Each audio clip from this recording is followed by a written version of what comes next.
시청자 여러분 안녕하십니까. 지금부터 전학현의 안보정론을 시작하겠습니다. 이번 시간에는요, 검찰의 수사 동향하고 그래서 지금 민주당이 말이죠, 한동훈 장관을 좀 잡아야 되는데 잡을 만한 묘책이 없어갖고 지금 난리가 났다, 멘붕에 빠져 있다, 이런 보도가 지금 중앙일보를 중심으로 해서요 본격적으로 지금 보도가 되고 있어요. 그래서 이번 시간에는요, 이 한동훈 장관 그리고 서울 지금 남부지검에서요 신성식 전 검사장, 지금 현재 법무연수원 연구위원으로 지금 좌천돼 있는데, 신성식 검사장에 대한 압수수색을 전격적으로 단행을 했습니다. 그래서 이 내용 두 가지를 집중적으로 여러분께 보도를 해드리도록 하겠습니다. 맨 먼저요, 지금 현재 조선일보가 단독으로 보도하고 있는 내용입니다. 남부지검의 수사 관련 동향인데요. KBS 오보 의혹 여러분들 잘 아시죠? 한동훈 채널A, 그 다음에 이동재 기자 둘이서 유시민의 비위를 캐려고 했다라고 하는 그 사건, 이 검언 유착이라고 해서 추미애가 수사지휘권까지 발동한 이 어마어마한 사건이죠. 이 사건과 관련해서 여러분들 잘 아시다시피 이종재 기자는 재판에서 무죄를 판결받았고, 한동훈 검사장은 그 난리를 치고 구속 기소하려고 했지만은 이성윤이가 결국은 이성윤과 이정수가 끝까지 구속 수사하려고 했지만은 결국은 수사팀이요 10여 차례에 걸친 무혐의 이거를 건의를 하는 바람에 사실상 이제 무혐의로 끝나고 수사가 포기된 사건이나 마찬가지지 않습니까? 그렇게 무리하게 문재인 정권에서 수사하려고 했던 게 바로 한동훈 장관 사건이에요. 그런데 이 내용을 갖다가 KBS가 2020년도 7월 18일 날 이게 보도를 했습니다. 둘이서 유시민 뒤를 캐려고요. 유시민 뒤를 캐려고 신라젠 주가 조작 연루 의혹을 제기하려고 말이죠. 유시민에 하려고 이철을 압박했다, 이 내용 아니겠습니까? 이거를 갖다가 KBS가 보도를 했는데 이게 오보예요. 알고 보니까 오보의 원소스가 누구냐? 신성식이라 이겁니다. 그 당시에 중앙지검 3차장 검사를 하고 있었어요. 중앙지검 3차장 검사니까 이 채널A 사건을 수사하는 이 관련 검찰청이지 않습니까? 자, 그래서 이게 그동안에도요, 수사를 이제 고발이 돼가지고 결국은 수사선상에 올라왔는데, 이게 이제 관할이 남부지검이에요. 그럼 남부지검은 누가 주인이었었느냐? 심재철이가 남부지검장을 했는데, 심재철이야말로 윤석열 당시 총장의 이 징계의 맨 앞에 서 있는 검사들 중에 한 명 아니었습니까? 1인 5역, 윤석열 총장의 징계에 1인 5역을 한 사람이다, 이렇게 네이밍이 붙은 사람이 바로 심재철이에요. 그런데 이게 2020년도 7월에 보도를 했는데 11월에 KBS 기자만 딱 한 번 조사하고요, 일체 신성식이가 이 오보의 원소스인데, 이게 오보를 왜 냈겠어요? 바로 한동훈이 가두려고 잡으려고 낸 거 아니겠어요? 그런데 이게 이제 결국은 실패로 끝나고, 오보라고 하는 것이 이제 KBS에서 사과를 했어요. 정확히 확인되지 않은 사실을 단정적으로 표현을 했다, 오보를 인정했습니다. 자, 그리고 이런 KBS 오보와 관련해서 한동훈 장관은요, KBS를 대상으로 해서 제 기억에 한 5억 정도인가요? 이 손해배상 소송까지 제기한 사건이에요. 그러니까 이게 굉장히 큰 사건입니다. 그럼에도 불구하고 남부지검의 심재철이가요, 아예 수사를 신성식에 대해서는 안 했어요. 자, 그러다가 이제 오늘 이 남부지검, 이제 뭐 남부지검의 지검장이나 싹 다 지휘부 바뀌었잖아요. 그래서 이게 남부지검에서요, 공공수사 반부패 마약범죄 전담부에서 오늘 진천에 있는 연수원을 전격적으로 압수수색을 했습니다. 그리고 압수수색이 앞서서요, 이 남부지검에서는 이미 KBS 기자에 대한 소환조사 보고도 소환조사도 한 번 한 바 있습니다. 그래서 이 KBS 기자를 불러가지고요, 이 허위 사실이 담긴 기사가 보고된 어떻게 해서 KBS 내부로 보고가 됐느냐, 그리고 또 보도된 경위는 또 뭐냐, 이런 거를 캐 물은 것으로 알려지고 있습니다. 자, 그래서요, 이제는 이 한동훈 검사장, 그 당시 채널A 기자, 이 검언유착 사건을 말하자면 여론 조성을 좀 악의적으로 왜곡시키려고, 자기네 코드에 맞게 여론을 만들려고 KBS까지 동원한 거 아니겠습니까? 자, 이 사건이 이제 제대로 수사의 본궤에 올라온 것이 아니냐. 그러면 신성식이가 과연 어떤 사람이었느냐? 참고적으로 이걸 아셔야, 아, 그렇구나, 그러니까 그렇게 윤석열 당시 검찰총장을 제거하려고 난리가 났구나. 그리고 이 사람은요, 여러분들 잘 아시잖아요. 또 하나 의혹을 받는 게 뭐냐면, 수원지검에서 뭘 수사하고 있습니까? 쌍방울 수사기밀 유출 사건. 그리고 또 하나 뭘 하고 있죠? 수원지검에서 다른 공공수사부에서는 바로 변호사비 대납 의혹을 하고 있어요. 쌍방울 수사 한쪽에서는 배임 혐의, 한쪽에서는 변호사비 대납 의혹. 지금 이게 이제 한 팀으로 특수팀이 구성돼서 수사를 지금 하고 있는데 이 당시 수원지검장, 이때부터도 수원지검장을 이 사람이 하고 있었어요. 그러니까 신성식이가 그 전에 수원지검장으로 나가기 전에는요, 대검에서, 즉 윤석열 총장이 총장으로 있을 때는 대검에서 반부패 강력부장을 했고, 그러다가 2021년도 6월에 수원지방검찰청 검사장에 임명이 돼서요. 이 변호사비 대납 의혹, 그러니까 수사를 하지 않는 거예요. 왜냐? 이 사람이 말이죠. 그러니까 이재명, 지금 이재명의 중앙대 법대 후배예요. 예, 중앙대 법대 직계 후배. 예, 순천고등학교를 나왔고, 그래서 이 사람이 말이죠. 그러니까 이재명이 봐주려고 변호사비 대납 의혹도 제대로 수사를 안 했고요. 지금 또 보도를 보면 이 사람이 말이죠. 이 수사 기밀이 쌍방울 쪽으로 지금 유출돼서 지금 문제가 되고 있고, 관련인 3명이 지금 이제 정식으로 어제부로 기소 조치가 됐거든요. 그러니까 검찰 수사관하고 쌍방울의 윤리경력실장은 구속이 됐고, 또 이 변호를 하는 법무부인 M 변호인은 불구속 기소가 됐습니다. 그래서 이 사람이 이 신성식이가 수원지검장 할 때 쌍방울 측에 이 변호사비 대납 의혹과 관련된 수사 기밀이 유출됐을 것으로 의심까지 받는 사단이 벌어진 거예요. 그래서 이 신성식의 범죄 행위 넘버1은 KBS 오보고요. 그 다음에 넘버2는 쌍방울 수사 기밀의 유출에도 관여한 것이 아니냐라는 의혹이 있는 사람입니다. 그래서 이 신성식이가 바로 이재명의 측근, 이재명의 이제 대학교 후배로서 많이 봐줬다, 이러한 의혹을 한 몸에 받는 사람입니다. 그래서 지금 이제 신성식에 대한 제대로 된 남부지검의 수사를 우리가 기대할 수 있는 상황이 되지 않았는가, 이렇게 판단이 되는 대목입니다. 자, 이번에는요, 한동훈 장관과 관련된 뉴스를 집중적으로 전해드리겠는데요. 우선 지금 민주당에서 완전히 속수무책, 이런 걸 속수무책이라고 하죠. 난리가 났어요. 할 대책이 없다는 겁니다. 오늘 또 이제 법사위가 열려서 또 민주당 의원들하고 일대 또 이 전투가 벌어질 것 같은데요. 이미 최근에도 법사위에서 완패를 당했죠, 민주당이. 자, 그러다 보니까 민주당에서는 지금 대책이 없는 거예요. 그래서 내놓은 대책 중에 하나가 제가 보기에는요, 한동훈 일명 유배법 아니냐라는 비판을 받는 이 법무부하고 여가부, 이거를 갖다가 세종으로 이전하자. 그래서 행정수도 특별법을 발의했다고 합니다. 누가? 바로 김명배 의원이 발의를 했고, 여기에는요, 김명배 의원의 발의에 대해서는 철험의 멤버인 김용민도 여기에 동의를 하고 있고, 그 다음에 이 문재인의 핵심인 고민정과 김용민, 고민정, 윤건영, 이런 사람들도, 철험의 멤버들도 여기에 이름을 올리고 있다 나오는데요. 자, 법무부가, 근데 여가부는 폐지된다고 하니까 의미가 없어요. 담겨 있어 봐야. 이 법무부가 그럼 옮겨가는 거예요. 그리고 지금 야당이 압도적 다수기 때문에 이거 뭐 행정수도, 행정중심 복합도시, 여기 관련 법, 이 법 개정하는 것은요, 그야말로 누워서 떡 먹기 아니겠어요? 행정수도 특별법 바꾸는 것은. 그래서 이거는 만약에 이게 실질적으로 이제 발의가 돼서 통과가 되면 한동훈 장관을 갖다가 이제 세종에다 출근시키는 거예요. 집이 여기 대치동 타워 팰리스 아니겠습니까? 그래서 지금 과천까지 가는 데는 2, 30분밖에 안 걸리는데 1시간 이상 출퇴근을 권유를 시키는 거예요. 자, 제가 보기에는 한동훈이가 바보입니까? 거기서 출퇴근하게요.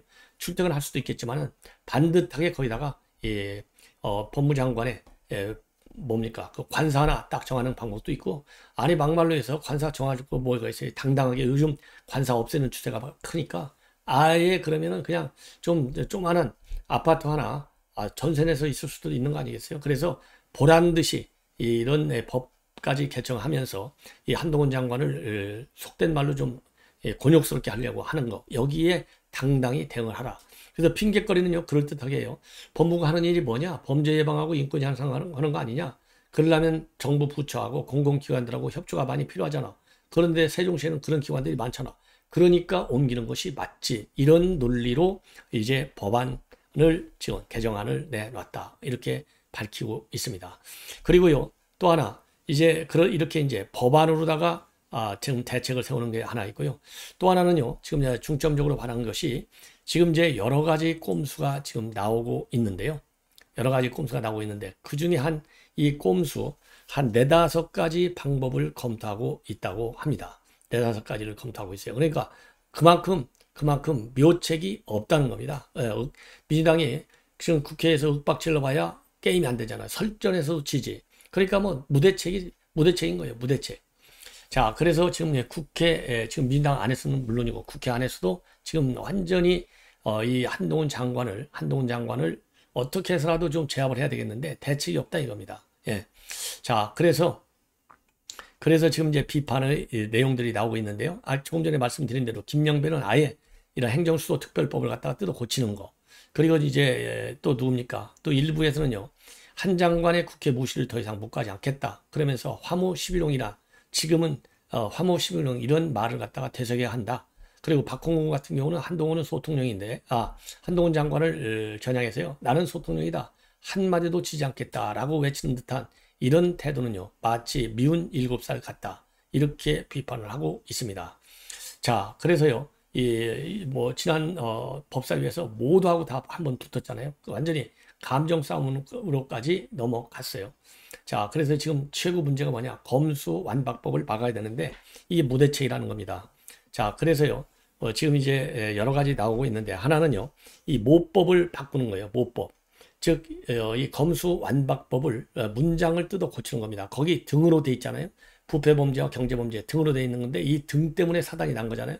등을 갖다가 다른 말로 바꿔치기 한다는 겁니다. 그렇지만은 이거를 바꾸기도 사실상 어렵다. 왜냐하면 지금 여론지형을 볼 때 검수완박법은 악법이기 때문에 고쳐야 된다. 이것이 굉장히 큰데 이러한 여론을 뒤집을 수 있겠느냐. 이게 어렵다는 겁니다. 그 다음에 두 번째 하나는요. 장관에 대한 해임 건의안 또 탄핵 소추안을 대는 거. 자, 이것도 쉽지는 않다는 겁니다. 그럼에도 불구하고요. 김용민 같은 사람이 앞장서 가지고 해임 건의안 탄핵 소추 여기까지도 지금 나가겠다. 반전 법안을 제출하겠다라고 지금 내놓고 있어요. 그래서 이거는 왜 거야의 횡포 아니냐 이런 반발을 살 수 있기 때문에 또 쉽지가 않다는 겁니다. 그러면 이제 아예 헌법재판소에다가 권한쟁의 심판을 청구하자 이런 방안도 거론되고 있는데 이것도 어렵다는 거예요. 왜냐? 입법부가 입법을 제대로 못해가지고 결국은 헌재로 가져가는 거 이거 말이 안 된다는 겁니다.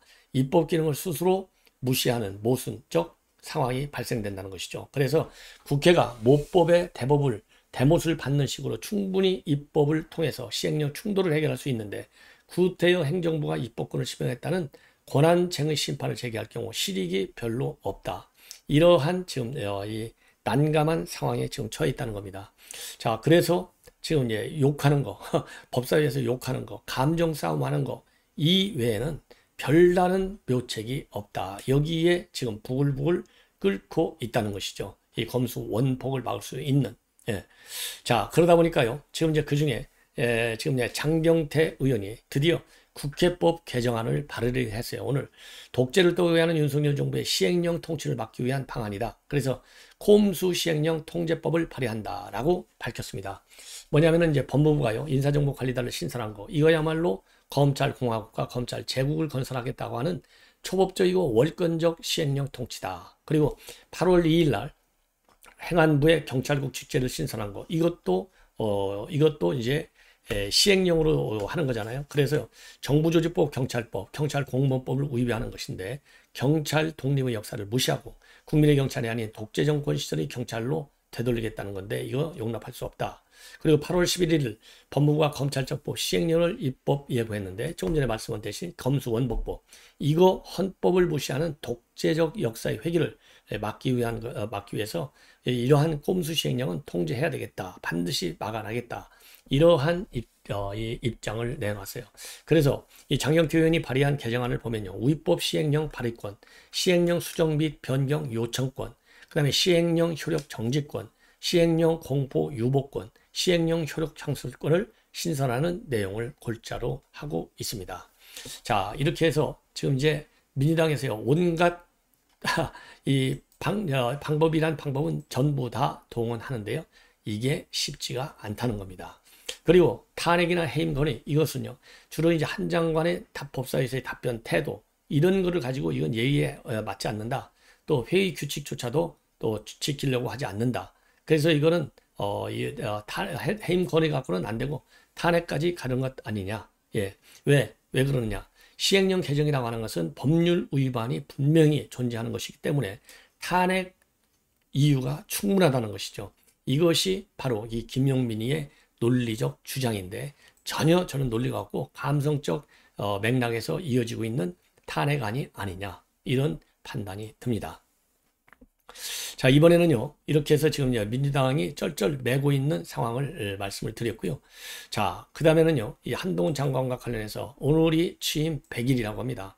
취임 100일을 계기로 해서요 지금 뭐 한 200여 꽃이 화환이 지금 청사 앞에 쭉 즐비해 있다고 합니다. 그래서 오늘 출근길에서요, 이 한 장관이 내려가지고 꽃다발도 하나하나 살펴보고 또 배달을 온 분과 인사도 나누고 또 이 꽃다발을 보면서 웃는 모습도 나오고요.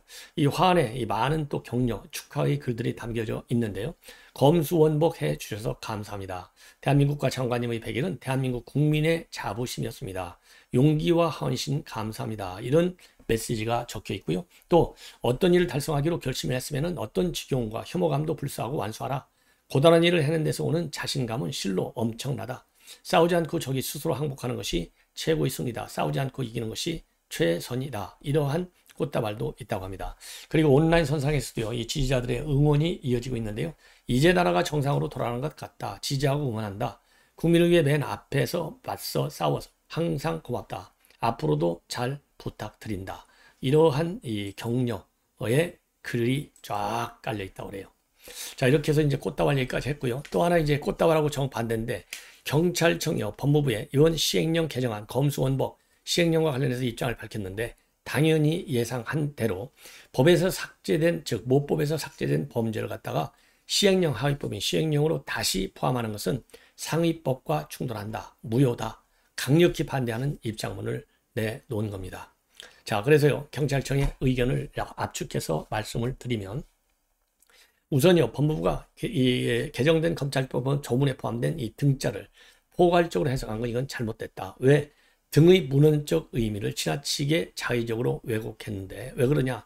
모법 규정을 갖다가 함부로 유추 확장하는 해석 규정이어서 이거는 우임 한계를 일탈했다. 그러면서요 법률의 우임이 없는 수사 개시 범죄 확대는 우임 한계 예측 가능성에도 위배된다. 이렇게 입장을 밝히고요. 명확하지 않은 규정은 수사 개시 범죄 범위에 대한 폭넓은 해석 재량을 부여해서 논란을 야기할 수 있고 이는 수사 우위법성에 대한 수사 재판 단계의 다툼으로 이어져서 절차가 지연되고 비용이 발생하는 등 국민 불편을 가중시킬 수 있다. 이러한 입장을 내놨습니다.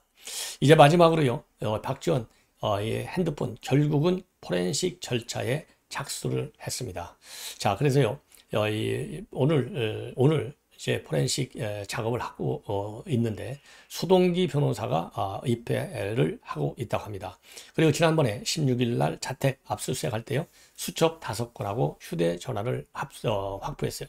자, 그래서 이제 이게 다 끝나면은 본격적으로 소환에 들어간다라고 지금 밝히고 있습니다. 자, 시청자 여러분. 어쨌든 간에 이제 박지원의 소환은 아주 임박한 상황이 아니냐. 그래서 관련 장관급 인사의 소환, 맨 먼저 이 박지원이가 이루어질 것 같다는 전망을 한번 해봅니다. 시청자 여러분, 이것으로 본 방송을 마치겠습니다. 대단히 고맙습니다.